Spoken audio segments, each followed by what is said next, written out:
लेकिन हम chief minister नहीं है, लेकिन हम तो बोलेंगे तुम काट के भागीरथी में फेंक दोगे, लेकिन एक दिन आएगा जब हम तुमको काट के भागीरथी में नहीं, तो भागीरथी हमारी माँ है, पुण्य माँ है, तुमको तुम्हारी जमीन के अंदर तुमको फेंकेंगे। আঁকা গাছে তোতা পাখি, ডালিম গাছে মৌ। আজকে যিনি চটি চাঁটা, কালকে তিনি রাম ভক্ত, সাপ ভক্ত নেওল। চিনিস আমাকে? ও হ্যালো বন্ধুরা, আমাদের দাদা মিঠুন দাদা, আজকে তাকে নিয়ে খেলা হবে। আজকে খেলাটা চলো শুরু করা যাক।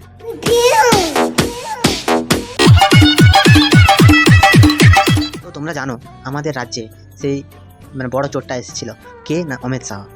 ঠিক আছে, সেই অমিত শাহ আর তার সাইডে ছিল আমাদের মেদিনীপুরের বেতাজ বাদশাহ শুভেন্দু অধিকারী, যে আগে মানে চোর ছিল, এখন পুরো সাধু হয়ে গেছে, পুরো গঙ্গা জলে স্নান হয়ে গেছে।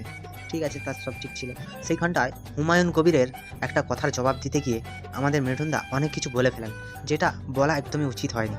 তার কারণ হচ্ছে একজন অশিক্ষিত মূর্খ যা কথা বলবে, একজন শিক্ষিত হয়ে তুমি যদি সেই কথাটা বলো, তাহলে তার আর তোমার মধ্যে পার্থক্যটা কোথায়? তো মিঠুনদার আজকের ওই কথাগুলো নিয়ে একটু খেলা হবে। মানুষ বেরিয়ে এসছে, গণ আন্দোলন শুরু হলো। হ্যাঁ মিঠুনদা, মানুষ তো বেরিয়ে পড়েছে, একটু বেশি বড় আন্দোলন হচ্ছে। 20 টাকার পাউচে মনে হচ্ছে তোমার একটু বেশি নেশা হয়ে গেছে, জাস্ট একটু।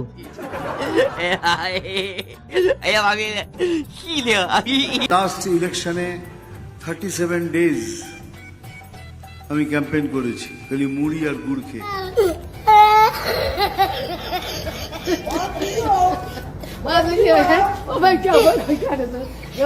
মুড়ি আর গুড় খেয়ে বেঁচেছিলে? শালা মিথ্যে কথা বলার আর জায়গা পাওনি। তোমরা ভেবেছো তোমরা যা বোঝাবে মানুষকে মানুষ বুঝে যাবে? 20 দিন মুড়ি গুড় খেয়ে কেউ বেঁচে থাকে? নাটক করার জায়গা পাওনি। 2 দিন আগে ভর্তি ছিল হসপিটালে, আমরা মনে হচ্ছে আমাদের কপালে সি লেখা আছে। আমাদেরকে সি ভেবেছিস? বাঙালি, আমি গর্বিত, আমি বাঙালি। তোমায় মমতা ব্যানার্জি আদর করে সোনা ভাই বলে মানে সংসদে পাঠালো, রাজ্যসভার সাংসদ করে। তোমার কি হলো? মানে তোমার ঘরে সংসার চলছিল না, তোমার মানে ব্যাটা কি করলো? চুরি করলো। সিবিআই যখন তোমার ব্যাটার পিছনে পড়লো, তখন তুমি ল্যাজ নাড়তে নাড়তে নাড়তে নাড়তে চলে গেলে কোথায় না বিজেপির প্রধান কার্যালয়ে। সেখানে গিয়ে তুমি বললে আমি সৎ লোক, আমার আর এই ভালো লাগছে না, এখানে আমার একটু বেশি করে খাবার দরকার, তাহলে আমাকে আপনাদের দলেও নিয়ে নিন না। তারাও কি করলো? তোমাকে তাদের দলে নিয়ে নিল। দারুণ কথা বলে। हमारे यहाँ एक लीडर बोलता है कि हम 70% मुस्लिम है, 30% हिंदू, हम इनको काट के भागीरथी में बहा देंगे। हमने सोचा चीफ मिनिस्टर कुछ तो बोलेगा, कैसी बात मत करो। मैं होम मिनिस्टर साहब के सामने बोल रहा हूं, कुछ भी के अंदर बहुत सारे मतलब छुपा हुआ है। আচ্ছা বন্ধুরা, আমাকে একটা কথা বলো তো, একজন শিক্ষিত মানুষ আর একজন অশিক্ষিত মানুষ, দুজনের মধ্যে ভাষণে অনেক ফারাক হবে। হুমায়ুন কবির যিনি বলেছেন যে আমরা 70% হিন্দু মুসলিম যাই বলে থাকুক, তুমি একজন শিক্ষিত মানুষ হয়ে কী করে একজনকে মাটির তলায় পুঁতে দেওয়ার কথা বলছো, তাও আবার দেশের স্বরাষ্ট্রমন্ত্রীর সামনে। স্বরাষ্ট্রমন্ত্রীর রিয়াকশানটাও সেই লেভেলের ছিল, জাস্ট অসম লেভেলের। মানে দাঙ্গা লাগানোর জন্য এরা হচ্ছে পশ্চিমবঙ্গে আসে। ঠিক আছে, এদের কালচার আর আমাদের দিদির কালচার সবই ঠিকঠাক। ব্রাহ্মণ ভাতা হচ্ছে 1000 আর মুসলিম ভাতা হচ্ছে 2500। এই মানে দুটো জিনিস আলাদা আলাদা কেন? প্রশ্ন এখানে। তাহলে এসটি এসসি আর ওবিসি এই 3টা জিনিস আর জেনারেল এই 3টে জিনিস কেন থাকবে? কোন কারণে? আমরা যদি স্বাধীন ভারতের সবাই নাগরিক হই, তাহলে সবারই তো সমান অধিকার থাকার কথা না? এসটি এসসি ওবিসি কেন থাকবে? দাঙ্গা কিন্তু যারা মানে প্রশাসনে আছে তারা তো আগে লাগাচ্ছে, তারপরে হচ্ছে এইরকম সব চেলা চামুন্ডা ছোটো লোক চামারগুলো আসে, সব এসি গাড়ি থেকে নামবে, প্রাইভেট চপার থেকে নেমে সব গাঁড় পেঁয়াজি কথাবার্তা বলবে। এদের ভাই ঘরে বউ খেতে দেয় না, মেরে তাড়ায়, বা এদের সংসারে বহু অশান্তি, না হলে এদের কোনো কাজ নাই, না হলে এদের ফুল গাঁড় মারার চক্করে থাকে। তারপরে আসে এখানে ভাষণ দিয়ে চলে যায়। তোরা তো চলে গেলি, তারপরে যে মানে মানুষগুলো বেঁচে আছে কি মরে গেছে কেউ ভাই দেখতে আসে না, না দেশের স্বরাষ্ট্রমন্ত্রী দেখতে আসে, না কেউ দেখতে আসে। সব শালা পয়সা খোর, সব শালা ডুপ্লিকেট মাল। দ্য রেজাল্ট খুব দুঃখ পেয়েছি। কেন পেয়েছি?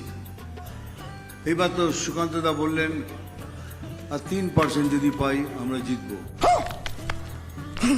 3% কেন, তোমাদেরকে 0.00003% মানুষ ভোট দেবে না, কারণ তোমাদের মুখের ভাষা মানুষ বুঝে গিয়েছে, তোমাদের মানে সব কার্যকলাপ কি হবে ভোটের পরে মানুষ বুঝে গিয়েছে।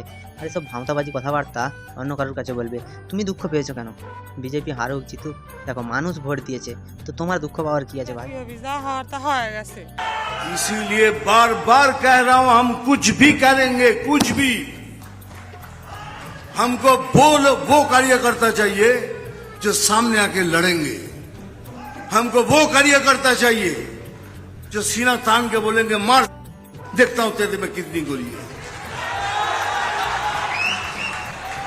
लेकिन साथ साथ ये भी बोल रहा हूं, हमको वो कार्यकर्ता नहीं है जो पैसा लेके काम कर। আর তুমি এমন নেতা চাইছো যে সবার সামনে এসে বলবে লে আমাকে গুলি মার।